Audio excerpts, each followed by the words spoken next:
বর্তমান সরকারকে অনভিজ্ঞতা এবং ষড়যন্ত্রের মাসুল দিতে হবে। বড় বড় যে সমস্ত ব্যবসায়ীরা বলেছিল তোমার সাথে জীবনেও থাকবো, মৃত্যুর পরেও থাকবো, তাদের এখন কোথায় তারা? তাদের সম্বন্ধে কোনো ব্যবস্থা নেওয়া হচ্ছে না কেন? বড় বড় ব্যবসায়ীরা যে সমস্ত অবৈধ টাকা নিয়ে বসে আছে, বড় বড় অফিসাররা যেভাবে টাকা রোজগার করেছে অবৈধভাবে, তাদেরকে আর্মি ব্যারেকে বা পুলিশের ব্যারেকে ফ্লোরে শোয়াই দেন। বর্তমান সরকারকে অনভিজ্ঞতা এবং ষড়যন্ত্রের মাসুল দিতে হবে, এটাই সত্য।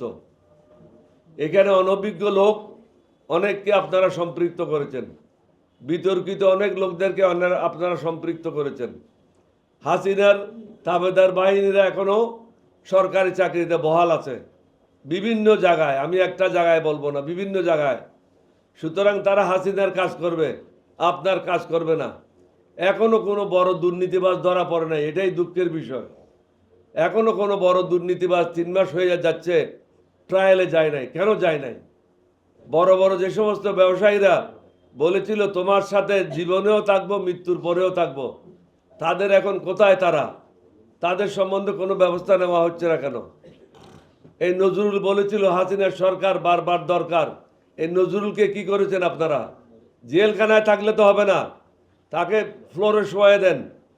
ফ্লোরে শোয়ে তার কাছে যে অবৈধ টাকাগুলি আছে এগুলি উদ্ধার করেন। বড় বড় ব্যবসায়ীরা যে সমস্ত অবৈধ টাকা নিয়ে বসে আছে, বড় বড় অফিসাররা যেভাবে টাকা রোজগার করেছে অবৈধভাবে, তাদেরকে আর্মি ব্যারেকে বা পুলিশের ব্যারেকে ফ্লোরে শোয়াই দেন এবং তাদের কাছ থেকে জনগণের টাকাগুলি উদ্ধার করার ব্যবস্থা নেন। তাদেরকে জেলে দিয়ে তো আমার লাভবান হব না। আমরা লাভবান হব যখন জনগণের টাকাগুলি আমরা তাদের কাছ থেকে উদ্ধার করতে পারবো। কালার এক্সপার্ট, জর্জ স্যাপ এবং মাইল্ড অন হ্যান্ডস টেকনোলজি সমৃদ্ধ অরিক্স ক্রিস্টাল ওয়াশ আপনার লন্ড্রি এক্সপার্ট। সরকারকে এটা বুঝতে হবে, অনেকগুলি শূন্য যদি পাশে বসান, পাশে যদি 1 না থাকে, 2 না থাকে, এই শূন্যগুলির কোনো দাম নাই। আপনারা কিন্তু এখন একটার পাশে একটা শূন্য যোগ করতেছেন, দালালদেরকে একত্রিত করতেছেন, দালালদেরকে বিভিন্ন জায়গায় পদায়ন করছেন। তাদের কাছ থেকে নতুন জেনারেশনের জন্য মঙ্গল কিছু কামনা করবেন না। এলডিপি আপনাদের সাথে আছে, এলডিপি আপনাদের সাথে থাকবে, শক্তভাবে থাকবে, কাপুরুষের মতো থাকবে না। যদি মাঠে ময়দানে আপনাদেরকে সাহায্য করার জন্য সংগ্রাম করতে হয়, আমরা থাকব এবং নিজকে সামাল দেওয়ার জন্য ব্যবস্থা করেন। আপনাদের মধ্যে অনেকে বেসামাল আছে, মনে হয়েছে মন্ত্রী হয়েছে, ফ্ল্যাগ উড়াচ্ছে, অনেক কিছু হয়ে গেছে। অনেক কিছু হয় নাই।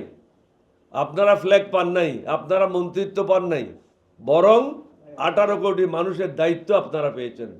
সেই দায়িত্বটা কিভাবে পালন করবেন, মেহরবানি করে সেটা বোঝার চেষ্টা করেন। বাজার নিয়ন্ত্রণ খুবই কঠিন বিষয়। সিন্ডিকেটের হাত থেকে এখনো মুক্ত হয় নাই, চাঁদাবাজদের হাত থেকে এখনো মুক্ত হয় নাই। এই চাঁদাবাজিতে শুধু রাজনৈতিক দলের সদস্যরা না, পুলিশের সদস্যরা এটার সাথে জড়িত। পুলিশ যদি জড়িত না থাকে, কোনো থানায় চাঁদাবাজি হতে পারবে না। আমি মনে করি প্রধান উপদেষ্টা মহোদয়ের উচিত হবে আপনি দিক নির্দেশনা দেন প্রত্যেকটা ওসিকে, যে আপনার থানায় যদি, আপনার এলাকায় যদি কোনো অন্যায় কাজ সংগঠিত হয়, তাহলে আপনাকে এটার জন্য দায়িত্ব নিতে হবে, আপনার বিরুদ্ধে ব্যবস্থা নিতে হবে, আপনাকে চাকরিচ্যুত করা হবে। আপনার এলাকাতে যদি চাঁদাবাজি হয়, আপনাকে জেলে দেওয়া হবে, আপনাকে শাস্তি দেওয়া হবে। এই ধরনের জবাবদিহিতা নিশ্চিত না করতে পারলে চাঁদাবাজদেরকে বন্ধ করা যাবে না।